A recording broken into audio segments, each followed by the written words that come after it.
the God who sees. And so throughout this camp meeting, we will be looking into the God who sees, but more in particular to come to acknowledge what has His seeing done for us.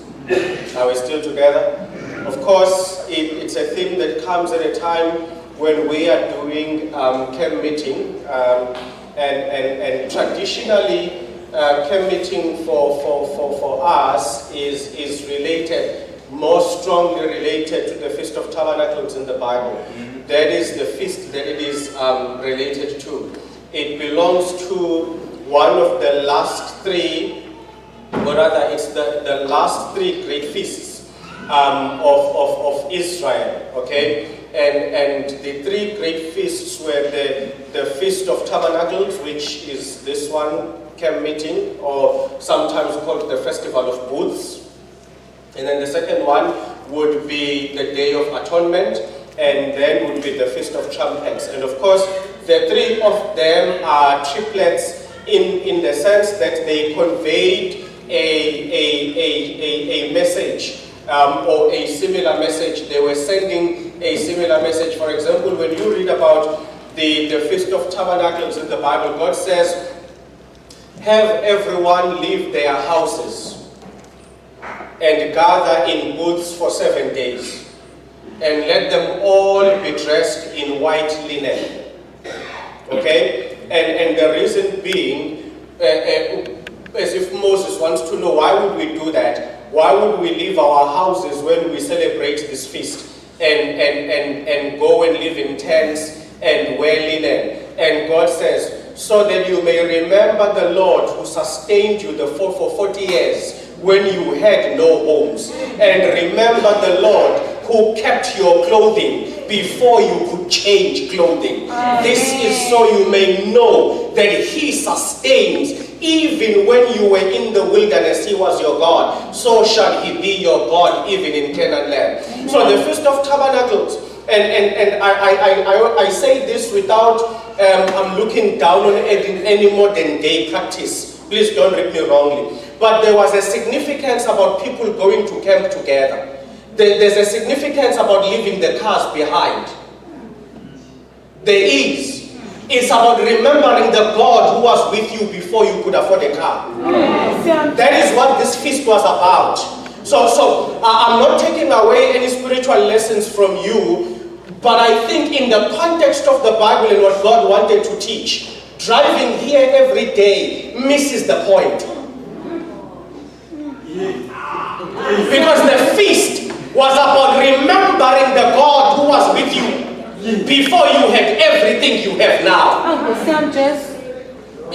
Waking up from your bed and attending camp meeting misses the point. He is not, he didn't give us the feast in order to remember poverty. He gave us the feast to remember there's a God who was there before you had it all. So now and then, leave those things behind and go back to that God. The God who honored your prayers while you were walking to school in the rain. No. Not your children who go to a private school. You who studied Mlazi, Ebabanango, Mgababa, you. So that you remember that before your kids went to Glenwood, there's a God who heard you.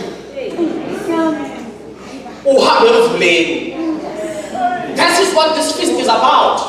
It's got nothing to do with the God who says, I want you to remember pain. It's a celebration of the God who was there. It's saying, see, when you leave the car and you come to camp meeting, it is God saying, now you know, when you were praying in the rain and thought I wasn't listening, I was.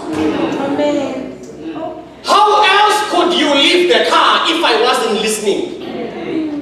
See, some of the prayers we prayed in our darkest days, we've even forgotten because the answer has come. So camp meeting is the feast that says, remember the prayers you prayed. How good it is to live in their answers. And for a time, for a few days, could you remember that God? Could you remember Him? And how long He has walked the journey with us. It's a feast of celebration. It's a feast that is supposed to say to the world, a world that doubts whether God exists, a world that has developed so many sophisticated theories to question the efficiency of God. It is a feast where we distance ourselves from the things we have. Amen. So that those who say God doesn't exist immediately recognize the gap between us and the things we've got. And then they say to us, but wait a minute, if you are there and your things are there, how did you get to be here and yet you are there? And then you say, so that I may fill this missing link in your mind, that the God you think is not efficient, I am the evidence of His efficiency. Hallelujah. Do you understand what I'm trying to say to you? It's a feast. It's a feast that says, in my childhood, I walked about 5 Ks going to primary school. And in high school, I had to walk about 9 kilometers going to school one way. And did another 9 coming back. Are you still with me? Now, when I leave my house in Hillcrest and I go to camp meeting, I remember that God in those 9 kilometers, I would ask Him, as other people drove by with their cars, I would ask Him, why me? Why me? What did my family do to you that others get to live so large and we are suffering so much? Now today I drive and I pass kids walking to their homes. Do you understand? Amen. When I visit my relatives in rural areas, I'm now the driver. And as I drive, I see school kids walking. And suddenly I pause and have a small camp meeting. And I say, Lord, have I said thank you to you? Because I remember the conversations I had with you while I was where that kid is. And then I also begin to worship Him on behalf of that kid. Amen. And I say, I thank you because I know what you will do for him and her. I know right now as they walk, they are looking at my car and they are asking what went wrong in their family. And I want to say to you, thank you, because if you could put me here, then I know you will put them here. Camp meeting is about a breather from the things you have to the one who had you all along. And that's what we're going to do this week. When the theme says Elroy, the God who sees, we are going to celebrate the God who saw us. Please listen very carefully. We are not going to be discussing this theme in the context of saying, does God see us? Because camp meeting was not a feast of answering the future. It was a feast of celebrating the past. So we are not here to ask, does He see you? We are here to celebrate what His sight did for us in the previous year. Are we still together, friends? Maybe we may have another opportunity and another time where we will address, does He see you? But perhaps for those of you who are here, who are wrestling with the fact, does God even see you? Maybe in our celebrations you will know He sees you. When you hear us celebrate what He has done for us, you may draw strength and be able to know that actually He does see you as well. Amen. See, I'm one of those pastors who strongly believes the biggest mistake in the world today is that as our families improve financially, educationally, and otherwise, we have forgotten to tell the story of God's faithfulness. We've forgotten. We've forgotten that the story is crucial in sustaining the generations to come.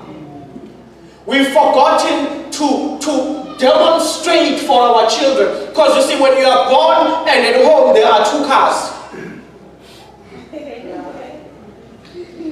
Are you still with me?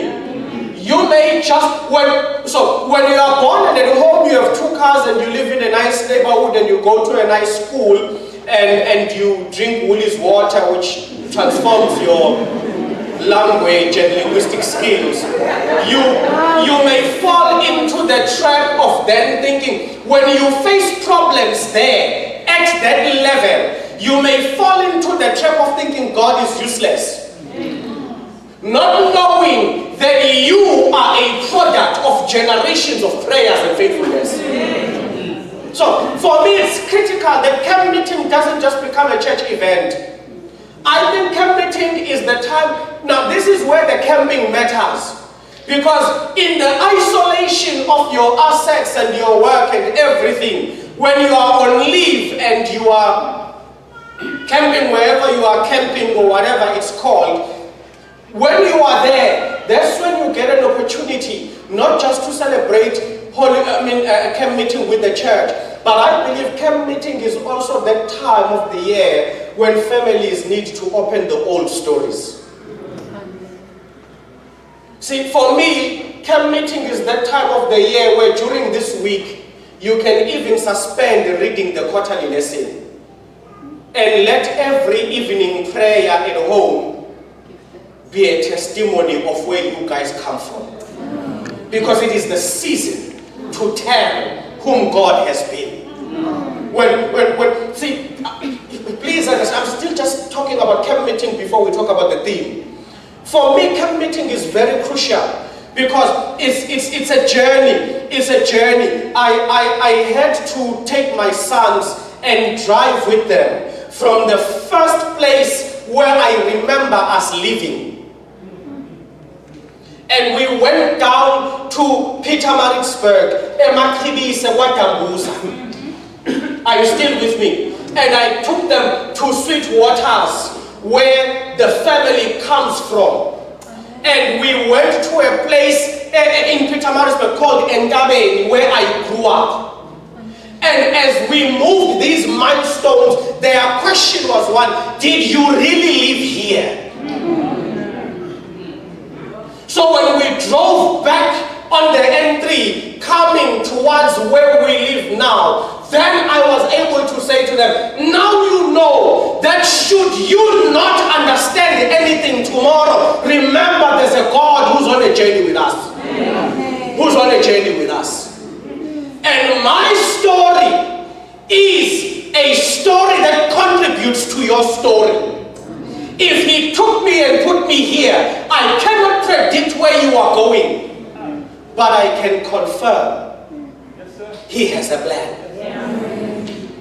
And that is what camp meeting is supposed to be, a celebration of the plan that God has for you, even when you don't know all the parts of the plan. Because you see, nothing is as frustrating as trying to understand the plan. The plan of the God who has seen us, and trying to figure out what is he saying. For you to understand what I'm saying, let's go to Proverbs. We're going to the book of Proverbs, chapter 13.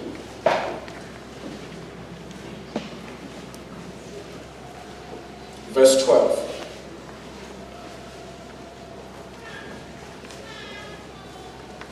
Solomon picked this challenge up very well of the story of faith. The challenge of living in the presence of the God who sees, acknowledging his goodness but also struggling with his plans for the future. Because the thing about Christianity is we are at one moment celebrating what God has done, while at that very same moment confused by what he has not done. We want to celebrate what he did yesterday, and yet at the same time we've got questions about what is not done about tomorrow. And Ellen White, figuring out this confusion, would say to us, we've got no reason to fear for the future, lest as we shall have forgotten how God has led us and taught us in our past history.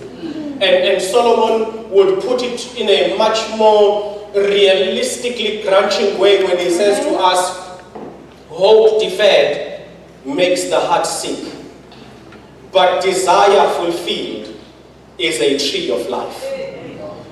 Hope deferred makes the heart sick, but desire fulfilled is the tree of life.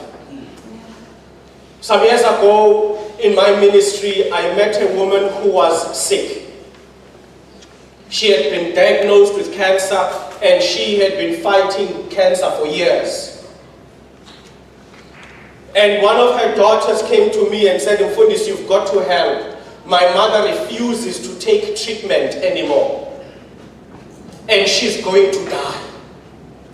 She needs to take treatment and cooperate with the doctors." So I went to the hospital and there she was.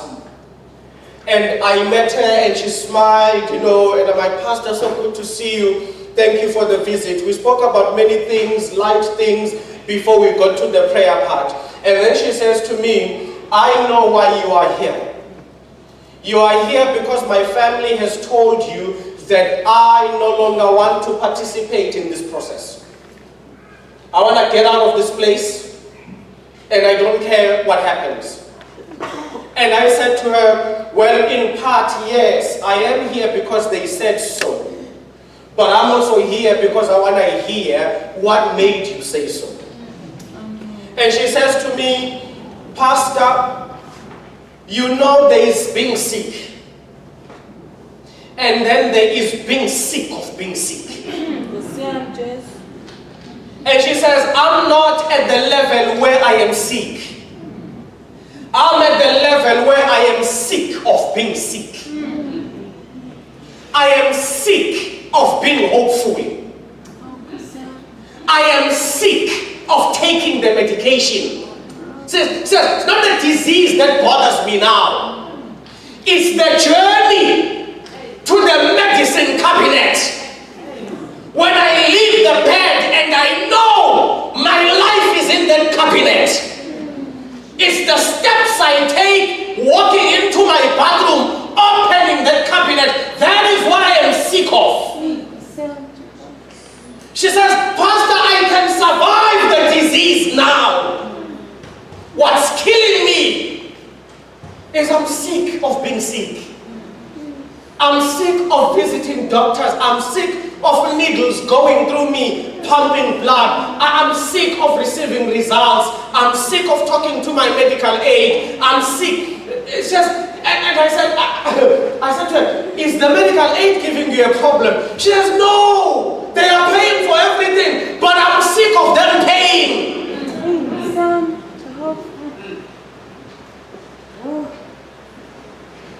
See what this woman did immediately at that moment, she opened a phenomena that in my ministry I had struggled with until I met her, because finally I met a church member we could discuss it with. The fact that sometimes you get sick of being hopeful. And this is something that we are made to sound pagan if we admit. Like we are not Christian enough. Let me tell you, when you've been praying for years and someone hears your story and says, "My sister, pray," there are a number of things you want to say other than prayer to that person. And this is the reality of life on earth that we don't want to admit. That there are days when you don't want to pray anymore. When you feel insulted by people who tell you to pray. As if you haven't been praying before. You know when you've got a problem and somebody says pray and you think, like before this, jokes.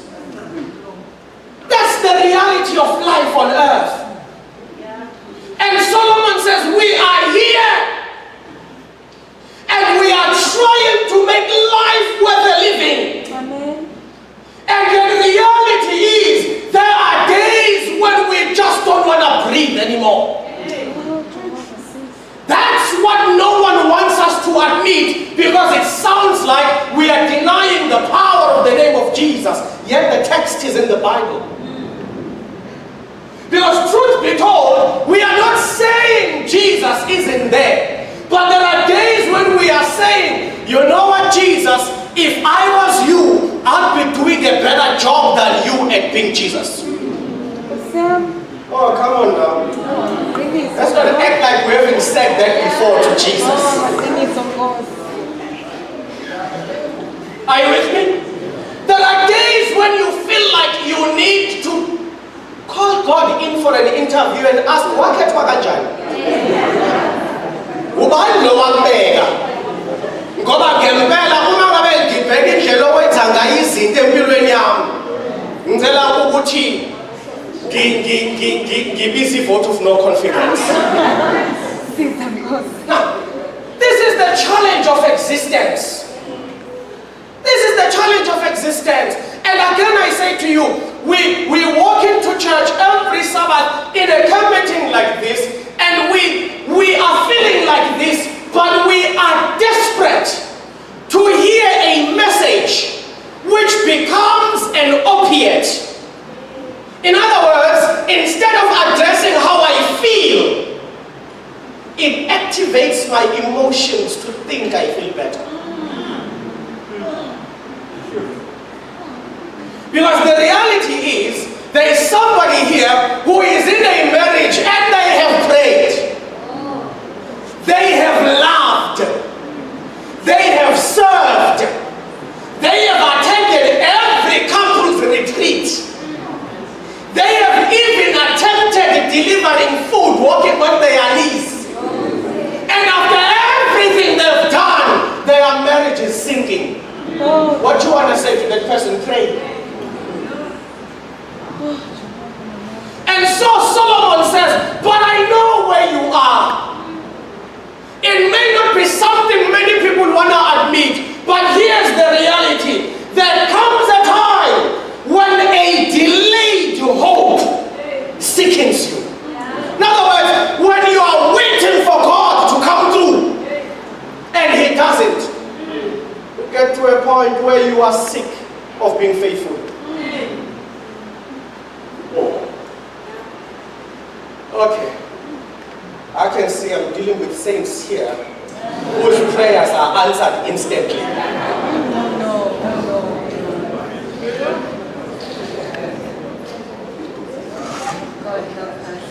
See, the reality is when we live in the modern neo-philosophies that say, speak life, speak life,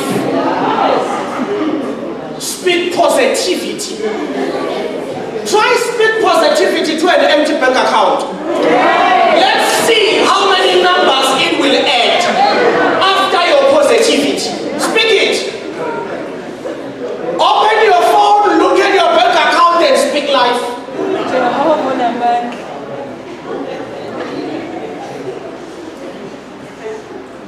Do you understand what I'm saying to you? There's a philosophical spirituality that brings us to church to shout, I receive.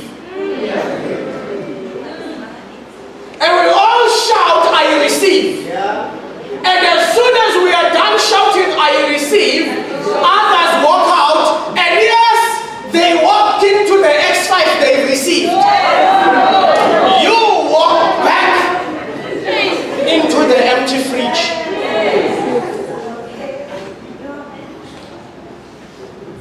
So you see, the God who sees has got to mean something much bigger. Because even Solomon admits, we are dealing with a delayed hope. Huh? How many times have you wished Jesus could just come back now? Like now, where you could just say, Jesus, could you suspend all the, I've read the book of Revelation and everything you're still planning to do, stop it. Stop it. One of my friends says one day, you know, if I could tell God, I would tell Him, the whole thing you wrote on Revelation, dude, it's a drama for you. We are not interested. We want this thing to end now. We really want this thing to end now. We don't care who's a 666 and a triple what. I just want this thing to end so that I can walk into my new life. I've suffered enough. Hope deferred makes the heart sick. So you see, it's not just diseases that kill. Faith can kill the heart. It can sink the heart into this sickness. It's not a sickness because there's a disease. It's a sickness because you are pulling in so much hope.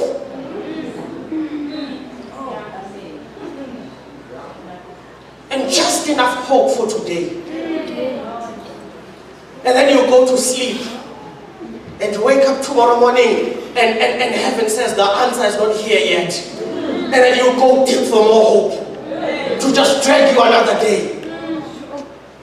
And at sunset, you have used up all the faith and hope you can use.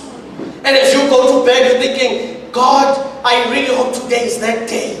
And tomorrow morning you wake up and God says, let's push another day. Hope. Hope. Hope can sicken us. And in this past year, as we've come to this camp meeting, truth is some of you are here but you are sick of hoping. For the past 12 months, 24 months, 48 months, 72 months, you've been struggling with hope. You've been doing all you can to hope that tomorrow is a better day than today. See, when we coin the illness and we say people are struggling with depression, I accept that and I have no problem with it.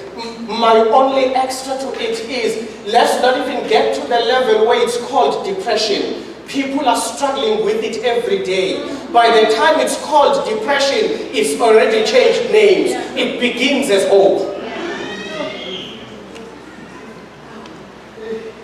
Hope that keeps going and we don't see, will the answer ever get there?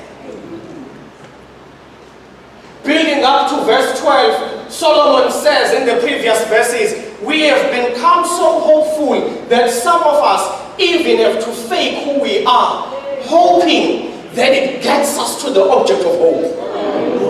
He says, one man is rich and lives in plenty, but another pretends so that he may grasp a sense of wealth. That's hope. Are we talking about hope? Hope is the reason why you buy a house. Because you see from this, no one buys a house really aiming to pay it in 20 years. No. Somewhere at the back of your mind is so easy. Or sign the contract here, and God way, we have all again and getting in I'm here to settle this thing.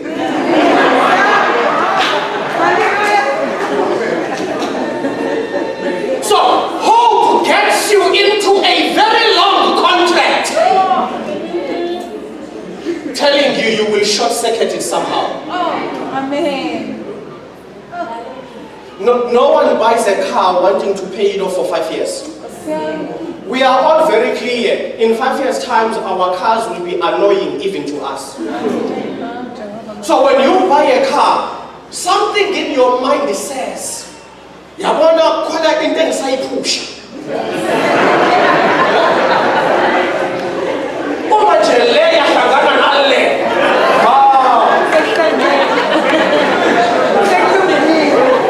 Uzofika lapha khona 40 sakithi bheka. Ngiyayiseklisha lento anyway I'm side driving ngiyayiseklisha ngidike zuma bese ngiphuma ngala messages sengifikile. Do you understand that hope is the foundation of everything we do? Look, no one gets married anticipating the tough days. Hope tells you your wedding day is eternal.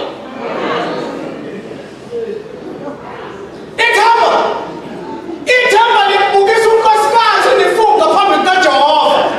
Ungamboni ubona ingelosi. Ungazibona ufunga nabasemhlabeni. Uzibona ufunga nezulu uqobo.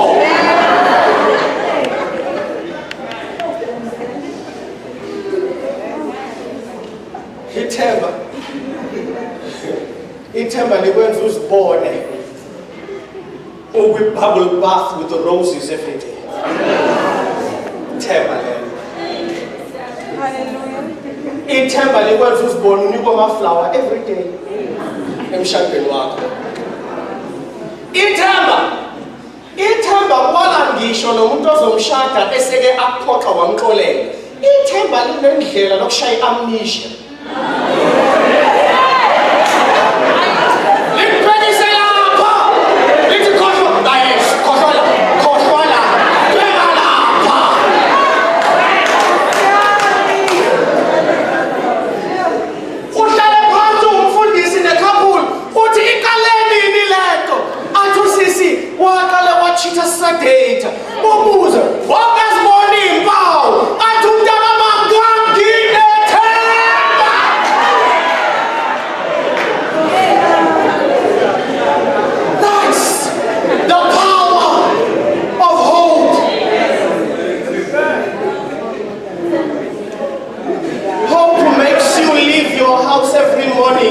Believing you will arrive at your office. Hope never tells you about the car accident you are about to meet. Hope completes the journey and doesn't discuss the potholes. See, when in the morning when you say goodbye to your kids, hope shows you coming back this evening to greet them again. Hope doesn't tell you today is your last day. Hope doesn't tell you that at lunchtime you will get a call that says please rush to this particular hospital. Hope doesn't tell you. Huh? When you are a child growing up with your parents, hope shows you your parents becoming 200 years old, still there, loving you.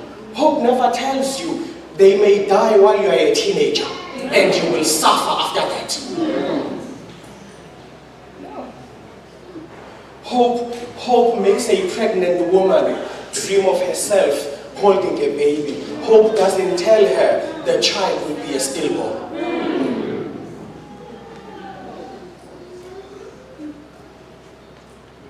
Then the challenge is, then hope gets delayed. Hoping is not the issue. It's when it gets delayed. So when you go to theater looking forward to holding your baby, and when you wake up from the C-section, your doctor is here, your mother's here, your husband is here, your pastor is here. And as you face off the drugs, greeting them, thinking they are here to bless a child, your doctor sits on the corner of the bed. You know that seat that says, how are you feeling? There's something we need to talk to you about.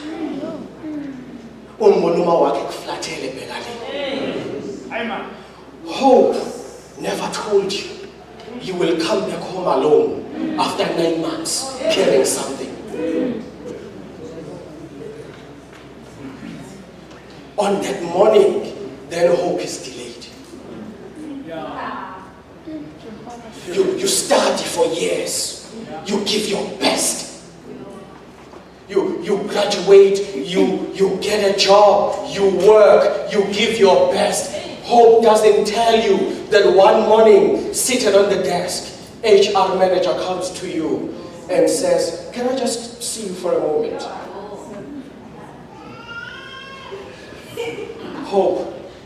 Hope doesn't tell you that the "we regret to inform you" email is coming. Remember when you were graduating? Did hope tell you you would spend 4 years unemployed? It felt that from the vice chancellor, I'm going straight to my job. It felt like just as you climbed up this way and you did this and walk here and how, no auntie walk here, no coco walk here. They didn't tell you that when you come down these steps, you have 6 years of unemployment waiting.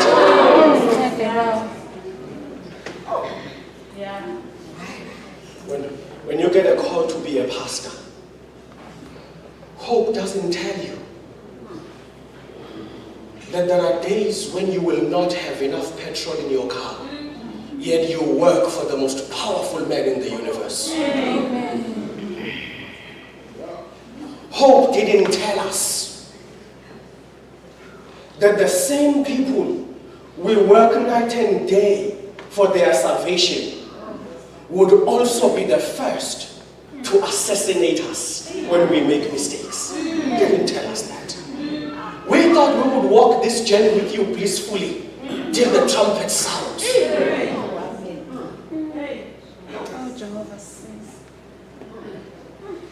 So the challenge here is not that we had hope. The question is, what do you do when hope is delayed?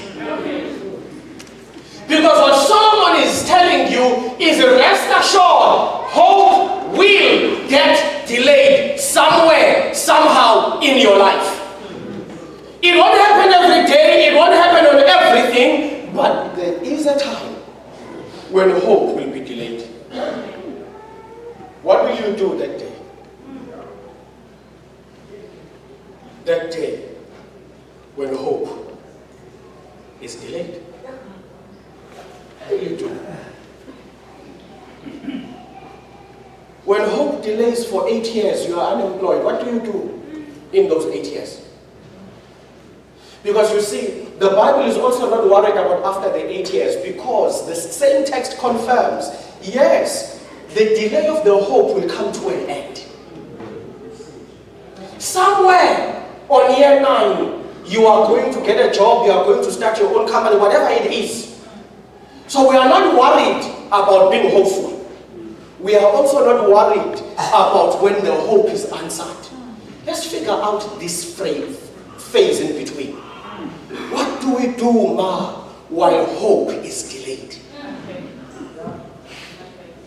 Uma kanjani kwi-bus stop yempilo ulinde ithemba lingakafiki? Wawamlinda umuntu somewhere. Yazi makukuthi ngilinde umfundisi uMadlala, knowing ukuthi there is this thing about hope, knowing ukuthi uhamba nge-BM emhlophe. For some reason mengimlindile uma sethatha isikhathi eside neToyota emhlophe ngiyayilunguza phakathi. Have you ever figured that out? There is this thing about, do you know why? Hope is so strong. It believes in the car's metamorphosizing rather than accepting the disappointment that he's not coming.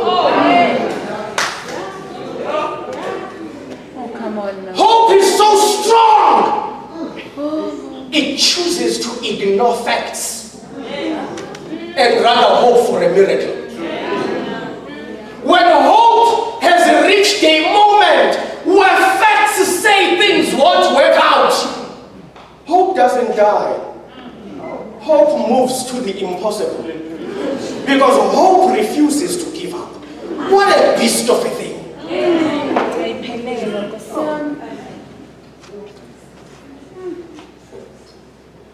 Hope keeps a woman in an abusive relationship. Hope does. Hope does. Sesincengile njengabefundisi sathi phuma. Asuke la kuwena ethi mfundisi ngiyaphuma.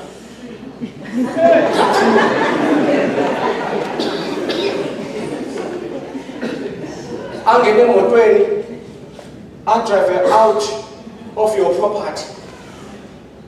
Athe sahamba la endleleni. Ngene WhatsApp ye-abuser.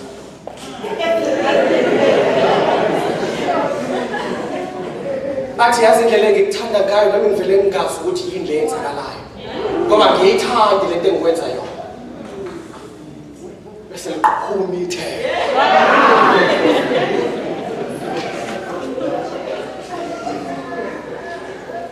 There's nothing wrong with being hopeful. The tricky part is learning to make decisions while hope is delayed. Because according to the Bible, hope won't fail you. And we're going to come to the reason why hope will not fail you. Amen. The trick is, what do I do while it seems like hope has failed? When I've been dating someone for 4 years, 5, 6, akakalithi ngishikude. Mina nethemba sithini ngale ndaba esibhekene nayo. Sihlale noma sihambe siyofuna okunye.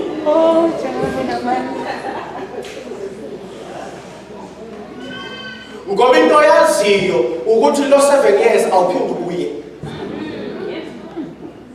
Don't get me wrong, ungamthola omunye umuntu ozokushada sooner nibe happier. Your happiness will never buy back the 7 years lost. So, mina nethemba sithini. Ngifundile manje. Ngiqedile esikoleni. Abangafundanga. Abazi umuntu owazi umuntu. Owazi umuntu owazi abantu.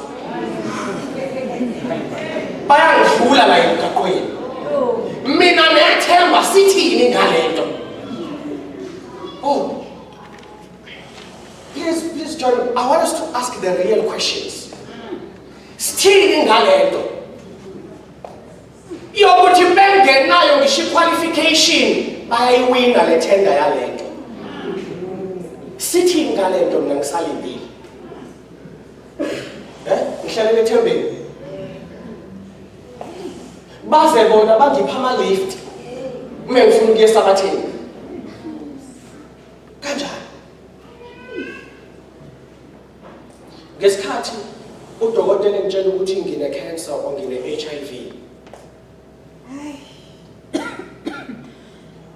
While I'm working towards the conclusion of this disease, ngithini in between.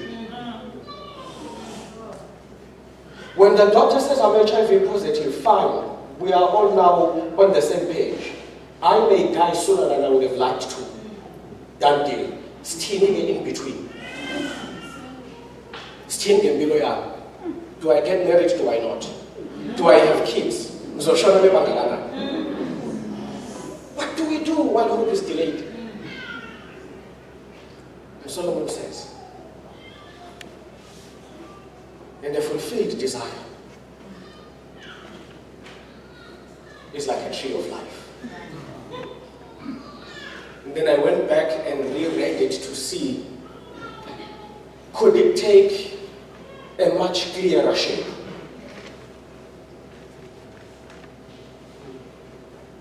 And rereading it, retranslating it from the Hebrew, it comes back and says, but when hope arrives,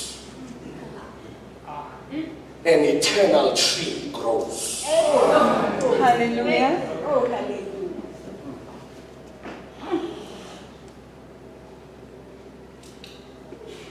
So now we are sandwiched between two things. Hope is coming.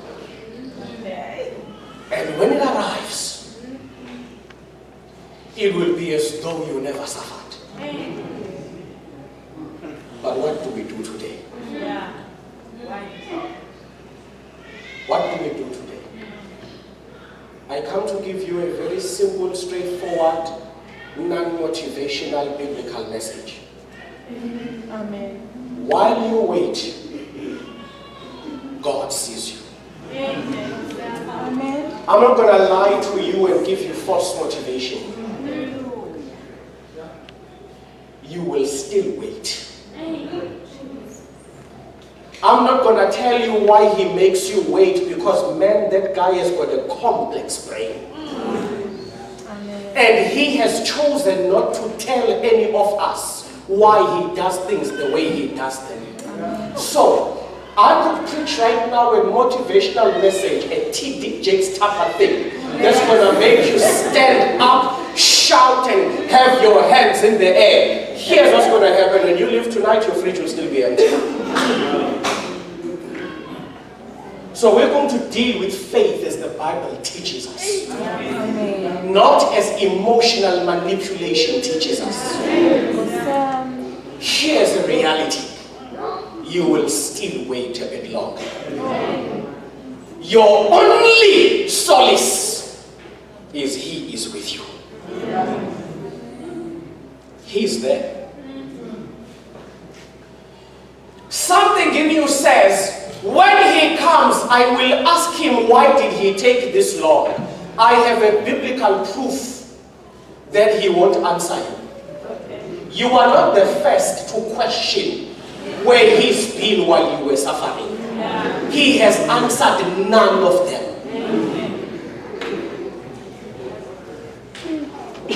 Can I give you biblical evidence? Yes. He questioned, Job questioned him. Read your Bible. Did God ever answer? No. What did he do? He celebrated himself in Job's sufferings. Now, Job has some serious questions. Serious ones. And when God arrives, says, where were you when I set up the heavens and the stars? When I called, this guy is singing a song of worship.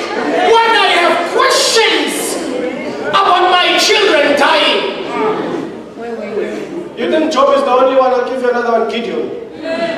You go read Judges 6. Then Gideon asked, Lord, if you are truly the God of Israel, tell me now, where are the miracles of old and the things our forefathers told us about you? Where have you been while the enemy oppresses us? Do you know what the Bible says? Then the Lord looked at him and said, now go do as I have instructed. I have no false motivation for you. What I have is the truth of all ages. He is with us. I don't know why he has taken so long. I am not his spokesperson. He is not Lutuli House. You don't see, God doesn't hire spinners. You want to ask me why he hasn't healed your cancer but healed others? I have no idea. You want to ask me why your colleagues you graduated with have now bought houses? You are still even struggling to get to rent because of your credit score? No idea. You want to ask me why you've attended every friend's wedding and have been a bridesmaid, a maid of honor, and all sorts of things, and yours has not worked out? No clue. I can tell you what I know from his word and my experience with him, which is similar to his word, and that is, he will come. Why he has not come now, no one knows. All we know is he sees us.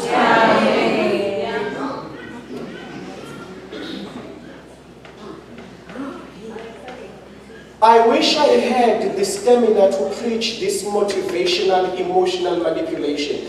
It would probably make me very rich, because the pastors who preach it are very rich. But my reality with you and I seated here is really twofold. One, you've waited before and he came through. Amen. Right now you are waiting again, but the delay of the hope now has made you forget you once waited and he came through. Amen. Oh, Jehovah. Now you will recall with me that the last time you waited and he came through, when he came through, he never told you why he had waited. It is for the same reason why he won't tell you now why he's still waiting.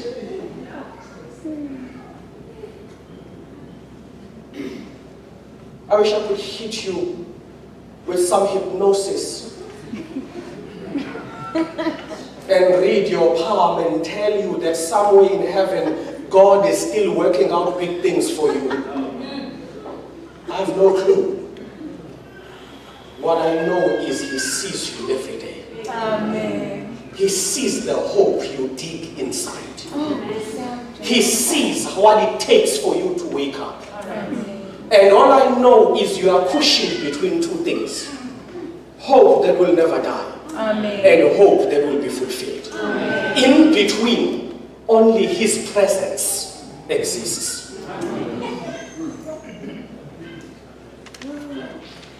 Between an uttered prayer and an answer lies God himself. Sometimes he doesn't even give updates. If at some point he updated you, you were lucky. Generally, he doesn't do updates. He receives prayers and he goes to work. Angabonakali. Bese siyazibuza kambe uJesu uyanaka. Bese leli themba elingafi liphendula lithi yes. Uyanaka. Amen. Siyabazi. Futhi uyasitambela. Noma sesiphela amandla. Noma sesingakali. So I'm not going to false prophesy you and say you are getting married next year. Let's deal with the reality of stats on planet Earth. 51.9% of the people on Earth are women.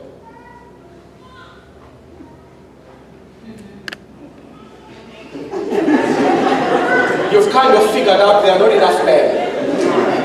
It has nothing with God being personal. Statistically, he can't get everyone married. It is statistically not possible for him to get everyone married. So, if I want to make money, I could make you queue here and tell you I'll do a deliverance prayer so that you get married. Statistically, you and I, where real faith exists, we know you may be one of those who will never get married. Ask me what to do in that meantime, stay with God. Amen. Statistically, not everyone can be a businessman. Someone has to be the consumer. So I could lie to all of you right now and say you are ordained to be masters of your own companies. And you all shout amen. 15 years from now, you'll still be a government employee. Because statistically, it's not going to happen. We can't all run businesses. Others have to be employed by those businesses. But I could take you to a church where you want to feel that emotionally high. And tell all of you, you are blessed. Your business is coming.